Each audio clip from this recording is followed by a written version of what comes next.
नमस्कार दोस्तों, स्वागत है आपका अपने चैनल शिक्षक संगम पर।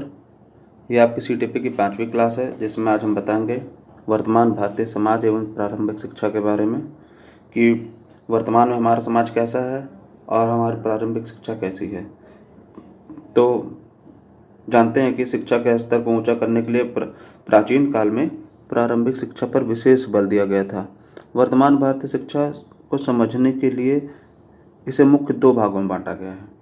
पहले हम जानेंगे प्राचीन भारतीय शिक्षा कैसी थी, तभी हम जानेंगे ना कि आधुनिक में क्या बदलाव हुए हैं, क्या निवारण हुआ है, क्या उसमें कमियां थी। ठीक, अब आती है बात प्राचीन भारतीय शिक्षा की। इस शिक्षा को आगे बढ़ाने के लिए वर्तमान में मुख्य रूप से 3 कालों की शिक्षा की बात की जाती है। एक वैदिक कालीन शिक्षा, बौद्ध कालीन शिक्षा और मुस्लिम कालीन शिक्षा। अब आती है बात वैदिक कालीन शिक्षा की। जैसा कि हम लोग को पता है, वैदिक कालीन शिक्षा वेदों पर आधारित थी।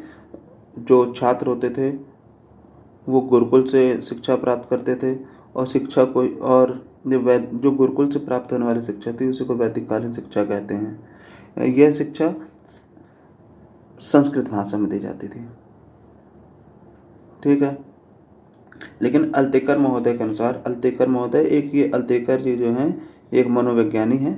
इनकी एक पुस्तक है एजुकेशन इन एंशिएंट इंडिया, जिसमें इन्होंने बताया है कि वैदिक युग में भारत में शिक्षा का तात्पर्य उस प्रकार के स्रोत से है जो विभिन्न स्रोतों से हमारा सच्चा पथ प्रदर्शन करती है।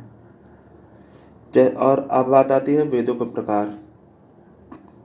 पहला वेद है ऋग्वेद, सामवेद, यजुर्वेद और अथर्ववेद। हमें पता है कि सबसे पुराना वेद हमारा कौन सा है? पुराना वेद है हमारा ऋग्वेद। ठीक, अब बात आती है कि जो वेदों के ज्ञाता होते हैं, जिनके पास 1 वेद के ज्ञाता, 2 वेद के ज्ञाता, 3 वेद के ज्ञाता को हम किस नाम से जानते हैं, उनको क्या कहते हैं? तो इसको आप नोट कर लेना कि वेदों के ज्ञाता की उपाधि, 1 वेद के ज्ञाता को स्नातक कहते हैं, 2 वेद के ज्ञाता को, जिसको 2 वेद का ज्ञान हो उसको वसु कहते हैं, जिसे 3 वेद का ज्ञान हो उसे रुद्र, और जिसे 4 वेदों का ज्ञान हो उसे आदित्य कहते हैं। अब वैदिक कालीन शिक्षा में संस्कार हुआ करते थे। वो क्या संस्कार थे? मतलब जैसे बच्चे के गर्भाधान से लेकर जब बच्चा गर्भ में आता था तब से लेकर उसके पढ़ाई को लेकर क्या, मतलब बीच बीच में कौन कौन से संस्कार होते थे, विद्या को लेकर के कैसे होगा। तो पहले ये संस्कार पढ़ते। वैदिक कालीन संस्कार कौन कौन थे? विद्या आरंभ संस्कार, इसको कहते थे चूड़ाकर्म संस्कार। इस संस्कार में बालक की प्रारंभिक शिक्षा शुरू होती थी।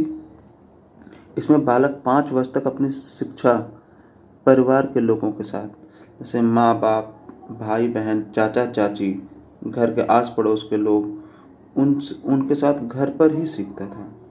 फिर आता है दूसरा उपनयन संस्कार। उपनयन संस्कार का अर्थ क्या होता है? उपनयन संस्कार का अर्थ है गुरु के समीप ले जाना। उपनयन का अर्थ ही होता है गुरु के समीप ले जाना। 5 वर्ष के बाद बालक को गुरुकुल में प्रवेश दिया जाता था। इसके लिए गुरु अपने सावित्री मंत्र, जिसे हम गायत्री मंत्र भी कहते हैं, उसका उच्चारण करवाकर गुरुकुल में प्रवेश देते थे। और गायत्री मंत्र क्या है? ओम भूर्भुवः स्वः तत्सवितुर्वरेण्यं भर्गो देवस्य धीमहि धियो यो नः प्रचोदयात्। ये उपनयन संस्कार के अंदर होता था। ये ब्राह्मणों के लिए उपनयन संस्कार की उम्र क्या थी? वो थी 8 वर्ष। क्षत्रियों के लिए उपनयन की उम्र थी 11 और वैश्यों के लिए उपनयन की उम्र 12 वर्ष थी। जो फिर आता है बात समावर्तन संस्कार। शिक्षा समाप्ति के पश्चात बालक अपने गुरु को उपहार स्वरूप खड़ाऊं, छाता आदि देकर गुरुकुल से विदा लेता था। महत्वपूर्ण तथ्य क्या है? वैदिक काल को ही राइट टू एजुकेशन की पृष्ठभूमि माना जाता है। जन शिक्षा, व्यावसायिक शिक्षा और स्त्री शिक्षा पर बल दिया गया। मौखिक शिक्षण विधि, अनुकरण शिक्षण विधि और प्रदर्शन शिक्षण विधि का प्रयोग होता था। इस प्रकार शिक्षा में प्राइमरी व उच्च प्राइमरी का कोई विभाजन नहीं था। अब आती है बौद्ध शिक्षा, बौद्धकालीन शिक्षा। बौद्धकालीन शिक्षा में क्या था? गौतम बुद्ध जी वही बौद्ध धर्म के प्रवर्तक हैं। उन्हीं को गौतम बुद्ध जी को बौद्ध धर्म का प्रवर्तक माना जाता है। इन्होंने बौद्ध धर्म के प्रचार प्रसार के लिए शिक्षा का आरंभ किया। इस शिक्षा व्यवस्था का केंद्र बिंदु मठ होता था और मठ के अध्यक्ष को आसन प्रज्ञा कहते थे। फिर आता है बौद्धकालीन जो संस्कार होते थे, उसमें कौन कौन सा होता था। उसमें था एक प्रवज्जा संस्कार। यह संस्कार 6 से 8 वर्ष की आयु में होता था। इसमें बालक का सिर मुड़वाकर पीले वस्त्र धारण कराया जाता था और बुद्धम शरणम गच्छामि, धम्मम शरणम गच्छामि, संघम शरणम गच्छामि कहकर प्रवेश लिया कराया जाता था। ठीक इस स्तर पर बालक को 10 उपदेश दिए जाते थे, जिसे 10 शिक्षापदानी कहते थे।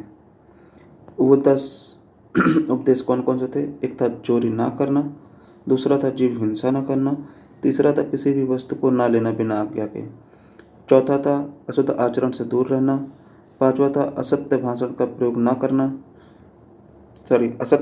ना करना, छठवां था मादक पदार्थों का सेवन ना करना, कुछ समय भोजन ना करना। यह नहीं कि किसी भी समय भोजन कर लो, भोजन का एक समय होना चाहिए। किसी की निंदा ना करना, नृत्य और गायन से दूर रहना, श्रृंगारिक वस्तुओं से दूर रहना, उनका उपयोग न करना, जैसे सोना चांदी आभूषण आदि, ताकि लालच न पैदा हो अंदर में।